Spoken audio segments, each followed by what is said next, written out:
Moving on to the Culture Corner segment, we are talking the Supreme Court's landmark decision striking down affirmative action policies as violative of the 14th Amendment of the United States Constitution. For those of you maybe outside the United States, viewers and listeners that are not aware of what affirmative action is, especially on Views Down Under, it is race-based admissions into usually higher education, but affirmative action exists in more areas than just higher education. But higher education was the impetus for this case.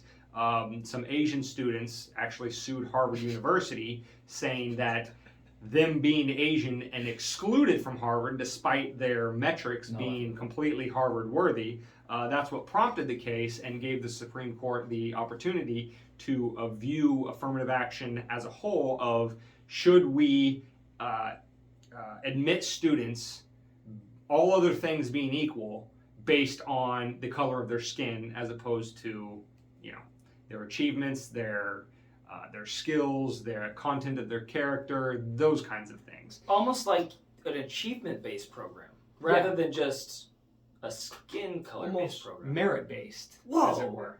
Whoa, that would What almost a novel be concept. Equal if we took all the other things around your accomplishments and threw them out the window and just hired you based on, or let you in based on what you've done to get it. Yeah. Huh. Now, the outrage in the United States, the political left, has been highly predictable because they have always been, their worldview is that government fixes everything, and that if free people are left to be free, they'll just be terrible to each other all times, no questions asked, no exceptions. And the only reason there's any sort of racial equality or equality of any other stripe is because the government stepped in with its hammer, seeing everything as a nail, and fixed the problem. And so we have a couple quotes here from some people on the left to kind of give you a flavor of the outrage about this Supreme Court decision, which they're saying that this is an absolute travesty. This is the worst thing ever that the Supreme Court would say, no, I think if you're going to admit students, you should base them on as objective of criteria as possible as you can, like what are their skills, what's their aptitude, that kind of thing, as opposed to an immutable characteristic outside of their control, like what color their skin that they were born with. Quick question before we get into the meat and potatoes of this. Yeah. Can we put TikToks on the video with Nameless Faceless Guy? Yeah. Okay. So the TikTok I sent you last night, I haven't caught up on your TikTok. He doesn't watch my TikToks and then yells at me for not watching his TikToks. This is facts. You heard it here first, sports fans. Anyway, I sent you a TikTok. Basically the ticker, the subject matter was like talker? Whatever it was, the chyron at the top of it.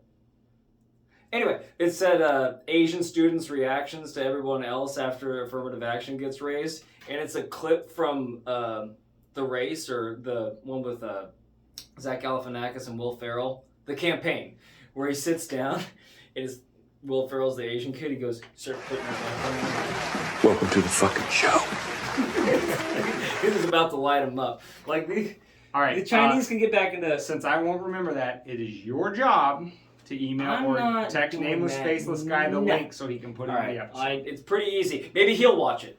Even though you just stole the fun out of it because he's going to put it in, but you just explained it to everybody. Yeah, I set it up, and then it's going to be funnier when they watch it, and they're going to go, ha ha ha, thank you. That is so much funnier than David. Yeah, it is.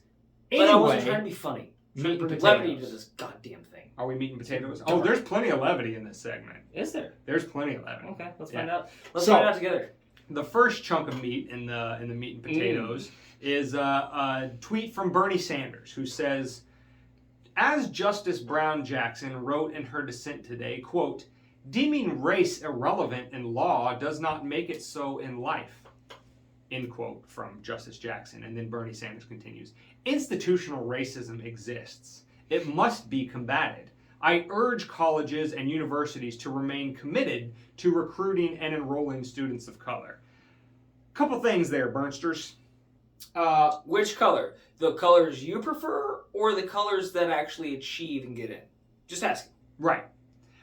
And where do we draw that line? Should we like not admit anybody who isn't from whatever preferred color that you want, Bernie? Like, who sets up the metrics as to what is the exact specific proportional number of mixture that should be happening in order to achieve racial and social justice? Bernie, please inform us. And by the way, this systemic racism, where would that come from exactly, Dane? Well, that was my first question to the Burnster on this quote. That line that says institutional racism exists. Interesting. Where would that come from? Interesting, Burnster.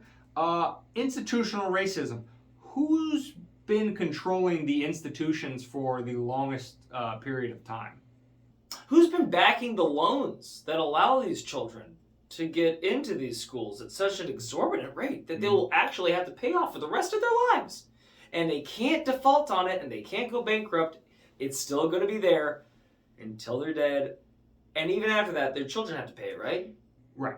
Now, Bernie, I know that your side would object to the characterization that the, I guess, political and social left controls nearly every major institution in society. I mean, we can hem-haw around about, well, sometimes there's Republican presidents and Republican Congresses, and so maybe the left isn't in control of that particular aspect of power. But in terms of the soft power in society, so the non-governmental power, Hollywood, higher education specifically, things like that, media, it's really not in debate for anybody who isn't in your echo chamber that the political and social left has controlled those institutions for decades and has been moving the Overton window further and further in the progressive direction for decades. So if institutional racism exists, Bernie, I would ask yourself, maybe hold up a mirror when you do this,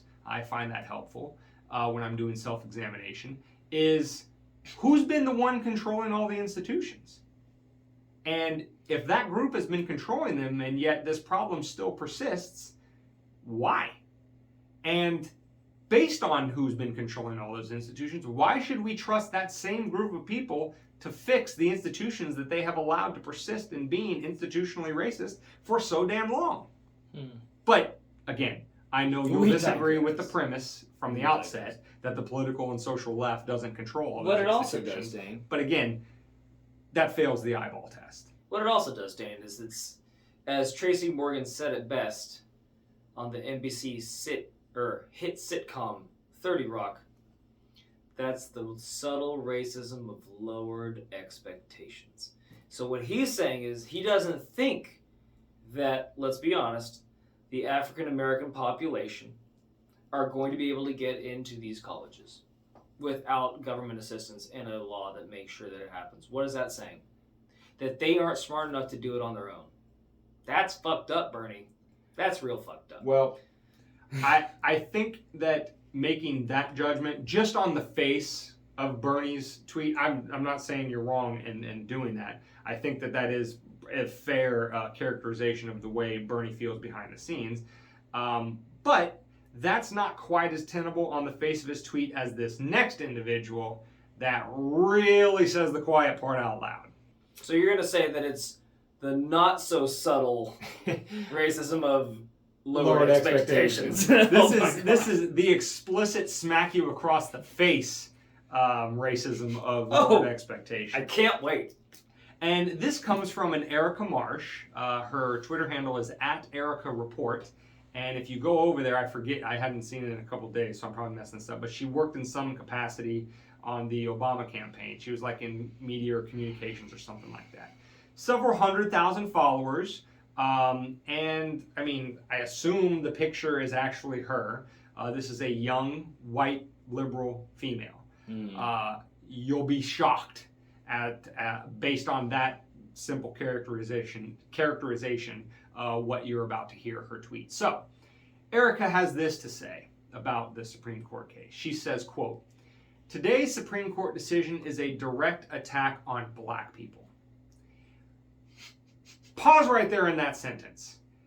The court said you're not supposed to make admission decisions based solely on race. They didn't say only black people, Erica. Oh, fuck. I shouldn't have gone in on Bernie.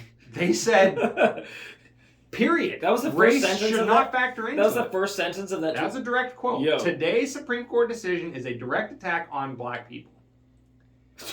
Next sentence, Whoa. I promise you it gets worse. Oh.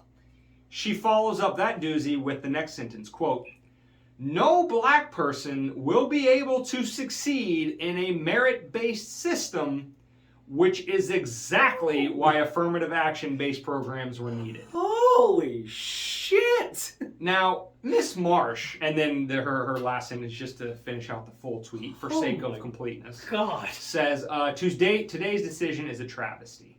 Now, Miss Marsh, I'd say. have a seat. We need to have a talk. Would she pick a whole bouquet of, Dane? She's farming an entire crop of whoopsie daisies. Oh my god. And she realized that she stepped in it. I mean, it wasn't hard to realize because she got absolutely ratioed in the comments. And for the first time, I'm all for it. I'm all for dragging somebody on Twitter in this regard.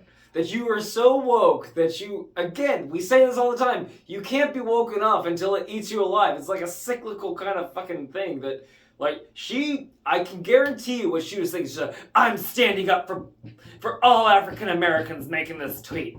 Send. Fight the power. And then the landslide came down. Now, Miss Marsh, how can I put this in simple terms that you would understand? You did a racism. That's maybe racist. That is a racism. You just said that no black person, okay, that's a very broad brush, very broad, because you're not distinguishing between somebody who studies really hard, somebody doesn't, all of the things that are not just based solely on the color of their skin. All of them, you said. Well, you said no, so that obviously implies all. No black person will be able to succeed in a merit-based system. So in a system where, as the great, rest in peace, Macho Man Randy Savage would say, the cream rises to the top. The cream always rises to the top. No boosters on my left. No boosters on my right. Your statement is that in that cream at the top of a merit-based system, there would be absolutely no black individuals, in your estimation. I'm not sure why that needs to be explained to you, that's a highly problematic thing to say. Maybe it's your white privilege that didn't let you see that. And I mean, come on. Like I said, you worked on the Obama campaign. And last time I checked, first black president. So, he did all right. Whether somebody like ourselves agree with his policies or not, black guy became the most powerful man on the planet for 8 years. And you had a hand in that. So you had a front row seat to a black individual succeeding in, I guess, what we would nominally call a merit-based system. Was he achieving more votes than his opponent? Was he married to a white woman as well? No, he was not. And during said time, did he not? Well, the smart woman and the smartest person in this relationship is my wife. That true. Anyway, did I cut you off, Dane? No, I mean, I just, to close the loop on Erica, she followed up with a tweet later on after she got... A follow-up tweet is always the best move, by the way. After she got absolutely blasted from all sectors of Twitter. I'm sure she came back. She says, and again, this is victimhood mentality. Boy, this white privilege, right? She absolutely steps in it, and then she's the victim. The white liberal woman is the victim for saying the stupid thing that she said. Because she followed up with a tweet that said, if anyone is a defamation lawyer who works on contingency, please DM me. Thanks. She wants to now go after the people who attacked her on Twitter for doing the racism and say that they defamed her for the tweet that she voluntarily put out. Accountability on that side is just, it might be in the negatives at this point. One might say there's a dearth of